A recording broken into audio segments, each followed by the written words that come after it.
मालवणच्या वाघवणे गावातला अख्खा डोंगरच खचतोय। गावकरी राहतायत जीव मुठीत धरून। प्रशासन दुसरं माळीण होण्याची वाट बघतंय का? गावकऱ्यांचा संतप्त सवाल।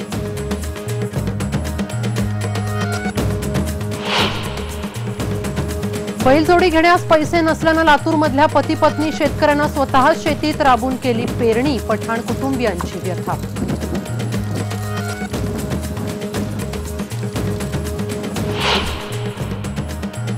शहापूरच्या गोकुळगाव आंबिवलीची आश्रमशाळा भरते कोंबड्यांच्या खुराड्यात। 350 आदिवासी विद्यार्थ्यांची कुचंबणा।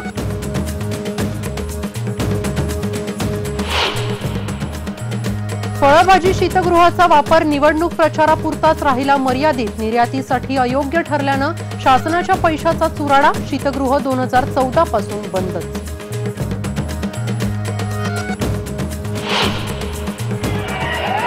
आज काटेवाडीत पार पडलं मेंढ्यांचं रिंगण। धनगर समाजाचं प्रतिनिधित्व करत मुकी जनावरही सहभागी झाली वारीच्या भक्ती सोहळ्यात।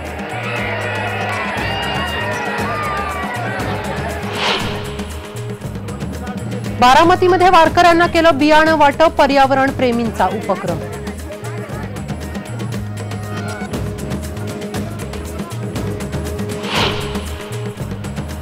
आजपासून विठ्ठल मंदिर दर्शनासाठी 24 तास राहणार खुलं। आषाढी वारीच्या पार्श्वभूमीवर मंदिर समितीचा निर्णय।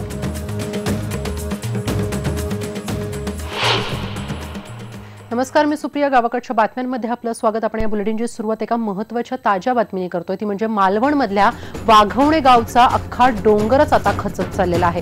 प्रशासनाचं मात्र याकडे अक्षम्य दुर्लक्ष होतंय, तर वाघवण्याचं माळीण होण्याची हे प्रशासन वाट पाहतंय का, असा संतप्त सवाल इथल्या गावकऱ्यांनी विचारलेला आहे। आणि तशीच भीती या गावकऱ्यांच्या मनात देखील आहे। तर वाघवण्यामध्ये माळीणसारखी दुर्घटना झाल्यास याला जबाबदार कोण ठरणार, असाही सवाल इथले गावकरी विचारतात। जीव मुठीत धरून इथले गावकरी राहतात, तर वाघवणे गावातल्या लोकांना सुरक्षित स्थळी कधी हलवणार, असा प्रश्न इथे उपस्थित होतोय। मालवणमधल्या वाघवणे गावच्या ग्रामस्थांची सध्या झोप उडाली आहे, कारण ज्या डोंगराच्या कुशीत पिढ्यानपिढ्यापासून हे ग्रामस्थ राहतायत, तो डोंगरच आता हळूहळू खचू लागलाय। आपल्या गावचं माळीण होईल की काय, या भीतीनं हे ग्रामस्थ रात्री जागून काढतायत। प्रशासनानं स्थलांतरांच्या नोटिसा देऊन सरकारी सोपस्कार पार पाडले असले तरी देखील जायचं कुठे आणि खायचं काय, अशा विचारात या लोकांनी आहे त्या परिस्थितीत जीव धोक्यात घालून इथेच राहणं स्वीकारलंय। त्यांच्याशी बातचीत केली आमचे प्रतिनिधी दिनेश केळुसकर यांनी।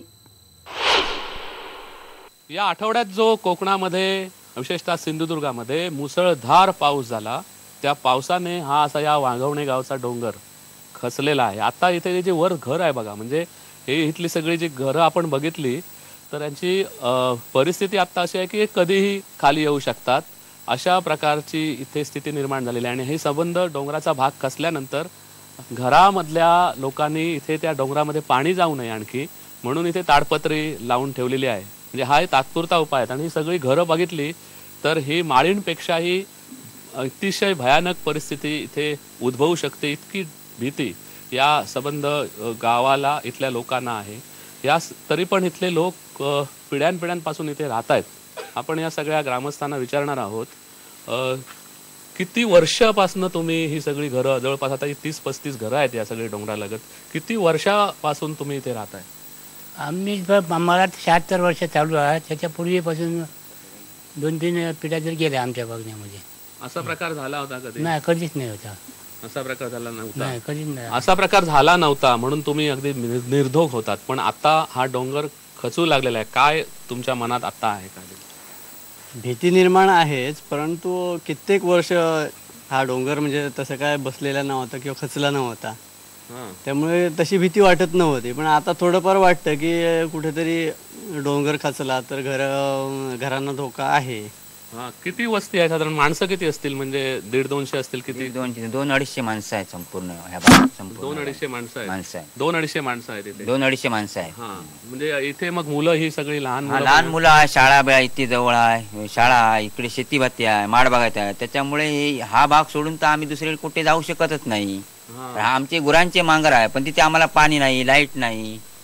पण एवढं तुम्ही धोक्या जवळ घेऊन तुम्ही राहताय, म्हणजे अगदी उशीला धोका आहे तुमच्या, कारण काही होऊ शकतं। शाळेची मुलं आहेत ना आमची, शाळेच्या मुलांमुळे आम्ही लांब जाऊ शकत नाही। तरी 2 दिवस मी बाहेर ठेवलेली मुलं, ते सर बोलले काही करून ही मुलांना घेऊन या, अभ्यास मागे राहणार म्हणून.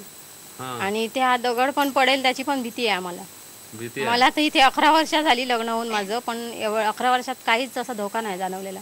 पण आता आणि आता हा धोका जाणवलाय म्हणजे रात्रीची झोप पण नसते आम्हाला भीतीमुळे. रात्रीची झोप नाही. कसं तुम्ही राहताय आता? अगदी पाऊस तर कोसळत असतो एकदम. किती जीव मुठीत घेऊन राहताय तुम्ही तरी? भीतीने राहतो. भीतीने राहता. हा. हा, काय करणार म्हणजे? काय आता तुम्हाला पर्याय आहे दुसरा कुठे? काय काही नाही, पर्याय काही नाही. पर्याय काय नाहीये. मग काय करणार? एवढा धोका पत्करून तुम्ही कसे काय राहता तिकडे? म्हणजे काय? पण परिस्थितीत माणसाची नाही. हा कुठेतरी जाऊन घर आपल्याच सड्या बिड्यावर बांधक झाली तरी परिस्थिती नको प्रत्येकाची माणसांची. घर बांधण्याची हो, परिस्थिती नाही. हा होता तायता बांधला, होता ताई करून कर्ज काढून. हो, उभी केली. मटी पूर्वीची होती म्हणून ती उभी केली. हा, इथे हा बरोबर. इथे खूप पूर्वजांपासून तुमच्या ही घरं आहेत. आणि आम्ही जे इथले गावचे स्थानिक चव्हाण इथे असल्यामुळे आमची जी वार्षिक देवस्थानाची कामं होतात ते आमच्यावरच अवलंबून असतात. तर आम्ही शेतमागरात जाऊन प्रत्येक टायमाला इकडे येऊन काही करू शकत नाही. शेती आहे आमची, इथे माडबागायत आहे. सर्व जास्तीत जास्त आम्हाला सड्यावर शेतीच नुसती. सड्यावरती बाकी काय नाही. माड झाड बाकी इथे सगळं आहे. सगळं म्हणजे लोकांचं सड्यावर उत्पन्न शेतीच इकडे जास्त. लोकांचं उत्पन्नच इकडे आहे. पण मग आता काय? पुढे आता आता फक्त एक शासनाने त्यांना जर वाटलं तर एक संरक्षण भिंत बांधून द्यायची आम्ही त्यांच्या आग्रहाची विनंती केलेली आहे.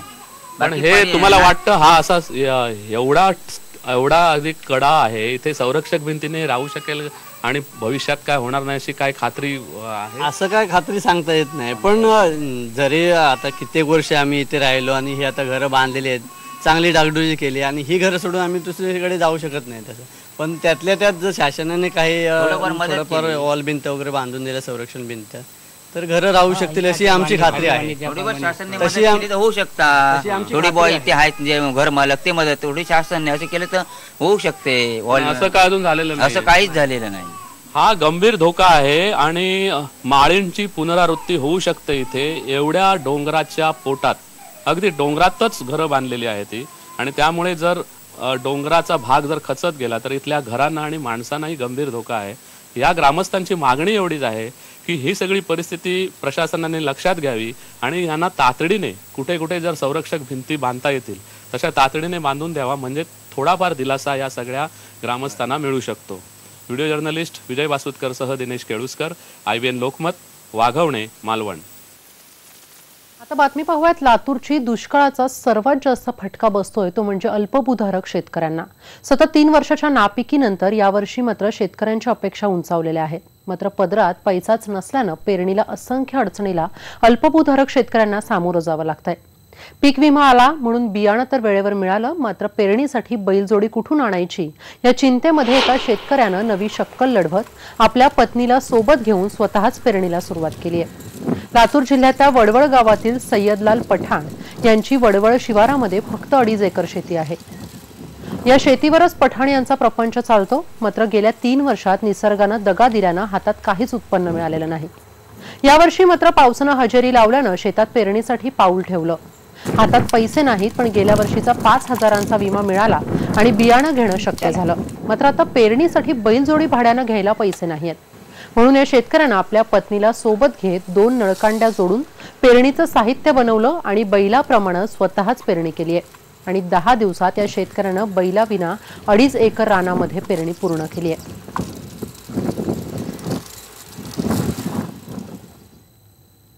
बातमी आहे उस्मानाबादची. गेल्या आठवड्यामध्ये पत्नीच्या निधनाचं दुःख सहन न झाल्यानं पत्नीनं स्वतःला पेटवून घेऊन आत्महत्या केली होती. ही महिला फक्त 20 दिवसांची बाळंत असताना या महिलेनं आत्महत्या केलेली होती.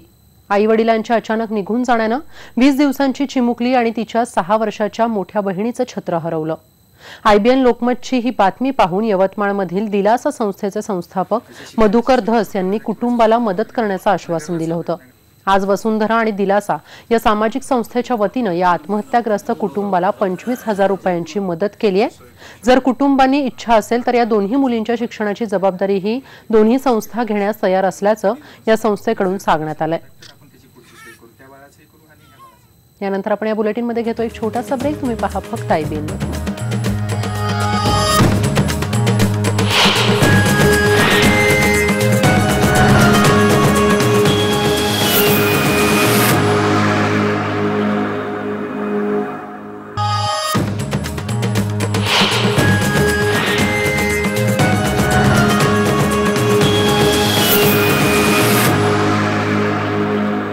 ब्रेकनंतर आपलं स्वागत. पालघरमध्ये विधानसभा निवडणुकीच्या पार्श्वभूमीवर सुरू करण्यात आलेलं फळभाजीपाला शीतगृह आता बंद पडलंय. शेतकऱ्यांची धुळफेक करण्यापुरतीच तसंच फक्त निवडणुकीमध्ये मतं मिळवण्यापुरतंच हे शीतगृह सुरू करण्यात आलं होतं असा सवाल शेतकरी विचारतात. तत्कालीन कृषी मंत्री राधाकृष्ण विखे पाटील यांच्या हस्ते कृषी उत्पन्न बाजार समितीच्या या शीतगृहाचं उद्घाटन करण्यात आलं. पण निवडणुका संपताच टेक्निकल चुकांच्या नावाखाली ते बंदही करण्यात आलंय. पालघरमध्ये विधानसभेची पोटनिवडणूक आली त्यावेळेस ते पुन्हा सुरू केलं गेलं, पण ते आता पुन्हा एकदा बंद झालंय. जवळपास गेल्या 2 वर्षांपासून हे शीतगृह असंच बंद आहे. हे शीतगृह कृषी माल निर्यात करण्यासाठी परिपूर्ण नसल्याचं विद्यमान ठेकेदाराचं म्हणणं आहे. पुढची बातमी आहे उस्मानाबादची. राज्याचे आरोग्य मंत्री दीपक सावंत हे उस्मानाबाद जिल्ह्याचे पालकमंत्री आहेत. त्याच उस्मानाबाद जिल्ह्यामध्ये प्राथमिक आरोग्य केंद्र हे पूर्णपणे मोडकळीस आलंय. शिरढोण इथल्या प्राथमिक आरोग्य केंद्राची अवस्था ही अत्यंत दयनीय झाली आहे. गावामध्ये ज्या ठिकाणी प्राथमिक आरोग्य केंद्र चालतं ती इमारत तर पूर्णपणे मोडकळीस आली आहे. एवढंच नाही तर ती इमारत धोकादायक असल्याचंही पत्र जिल्हा परिषदेनं आरोग्य विभागाला 7 वर्षांपूर्वीच दिलंय. मात्र याची दखल आरोग्य विभाग घेताना दिसत नाहीये आणि त्यामुळे इथल्या रुग्णांना आणि डॉक्टरांना जीव मुठीत घेऊन उपचार करावे लागतात. गेल्या वर्षभरामध्ये तर इमारतीचं छत कोसळून अनेक जण जखमी झाल्याच्याही घटना घडल्यात. या 24 गावांसाठी चालणाऱ्या प्राथमिक आरोग्य केंद्राच्या दुरावस्थेबद्दलचा आढावा घेतलाय आमचे उस्मानाबादचे प्रतिनिधी बालाजी निरफळे यांनी.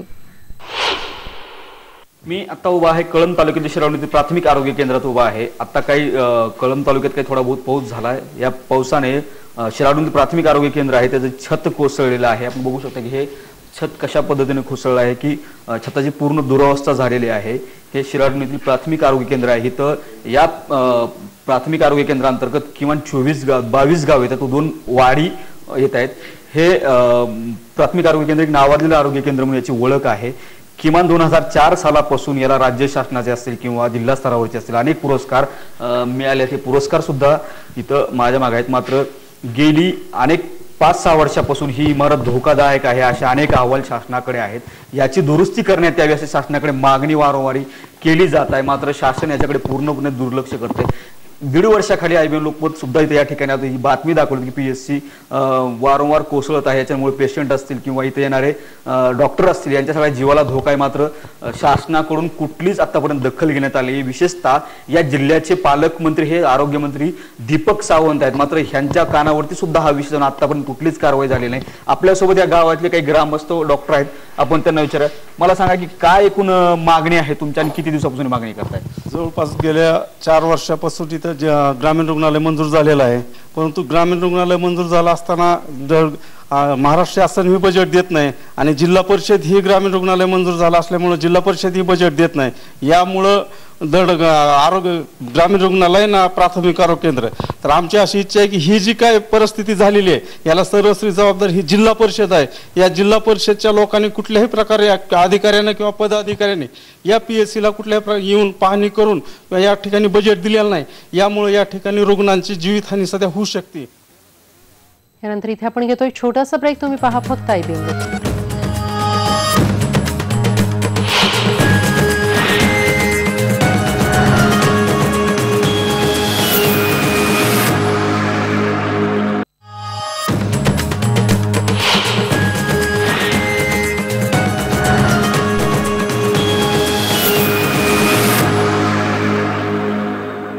ब्रेकनंतर आपलं स्वागत. अकोल्यातल्या शिलोडात असलेल्या फटाक्याच्या गोडाऊनला लागलेल्या आगीमध्ये लाखोंचे फटाके जळून खाक झालेत. हे बंदूकवाला फायरवर्क्सचं गोडाऊन असल्याची माहिती मिळते.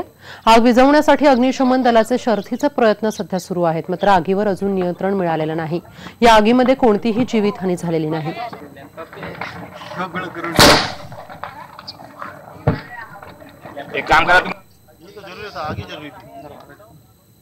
आणि आता पाहूयात वारी संदर्भातल्या बातम्या.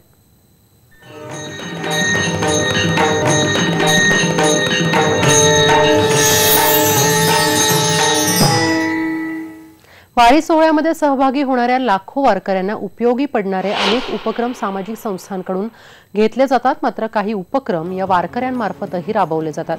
त्यापैकीच एक उपक्रम म्हणजे वारकऱ्यांना बिया वाटपाचा पर्यावरण प्रेमींकडून घेतला जाणारा हा उपक्रम खरंच स्तुत्य आहे. अर्थातच वारकऱ्यांच्या सहभागाशिवाय हा उपक्रम यशस्वी होणार नाही आणि म्हणून असे उपक्रम पालखी विसाव्याच्या स्थळी राबवून पर्यावरणाविषयी जनजागृतीचं काम हे युवक करतात. त्यांच्याशी बातचीत केली आमचे प्रतिनिधी गोविंद वाकडे यांनी. वारी काळामध्ये अनेक उपक्रम राबवल्याचं आपण बघतो आहोत, मात्र इथे एक वेगळा उपक्रम राबवला जातोय आणि हा उपक्रम आहे बिया वाटपाचा. अनेक ठिकाणी वारकऱ्यांना अन्नदान तर केलं जातं, मात्र निसर्गाला आपली काहीतरी एक प्रकारे मदत व्हावी त्यासाठीचा हा उपक्रम जो आहे तो अत्यंत स्तुत्य आहे. बारामतीतील ते सगळे नागरिक युवक हा उपक्रम दरवर्षी राबवतात. हा उपक्रम राबवण्यामागचा हेतू काय आपण जाणून घेऊया. खरं तर तू हे सगळं का करतोयस? तुला बिया वाटून वृक्ष संवर्धन होईल असं का वाटलं? नमस्कार, मी नेचर फ्रेंड्स ऑर्गनायझेशन बोलतोय. मी एक निसर्ग मित्र आहे. आमच्या बारामतीमध्ये बरेच काही शेती भाग आहे, परंतु प्लांटेशनही जोरात होतं. परंतु हे फक्त एका शहरापुरतं मर्यादित न राहता इथून पुढे जे खेडोपाडी आहेत, ज्या ज्या भागातून दिंडी जाते अशा ठिकाणी हा कन्सेप्ट राबवावा म्हणून आम्ही काय पाहिजे. पण किती बिया वाटप करता आणि कोणत्या ह्या सगळ्या बिया आहेत? आम्ही हे जवळजवळ 50,000 बिया आहेत. तर याच्यामध्ये लिंब आहे, करंज आहे, जांभूळ आहे आणि करंज आहे. तर ह्या वनस्पती का आणि चिंच एक आहे. तर ह्या वनस्पती का तर ह्या इझिली कुठेही उगून येतात आणि याचा निसर्गालाही खूप काही बेनिफिट होऊ शकतो. खरं तर अशा कागदी पिशव्यातनं ह्या बिया वाटल्या जात आहेत. ह्या कागदी पिशव्या जरी बियासहित फेकल्या तरी हे कागद फाटेल आणि त्यातल्या ज्या बिया आहेत त्या व्यवस्थित जमिनीत रुजतील आणि त्या उगवतील. त्यामुळे ह्या कागदी पिशव्यात देण्याचाही यांनी प्रयत्न केलेला आहे आणि तो महत्वाचा आहे. तुम्हाला काय वाटतं की ह्या उपक्रमामध्ये तरुणांनी येणं किती गरजेचं आहे? का गरजेचं आहे? आपण जसं पाहतोय आजकाल परिस्थिती जशी होत चालली आहे, दुष्काळ पडतोय, प्रदूषण वाढलंय. तरुणांनी जर अशा प्रकारची मदत केली किंवा दुसऱ्यांकडून करून घेतली ही कामं, तरी आपण पर्यावरणाला मदत करू शकतो. यानंतर आपण या बुलेटिनमध्ये इथेच थांबतोय. तुम्ही पहा फक्त IBN लोकमत.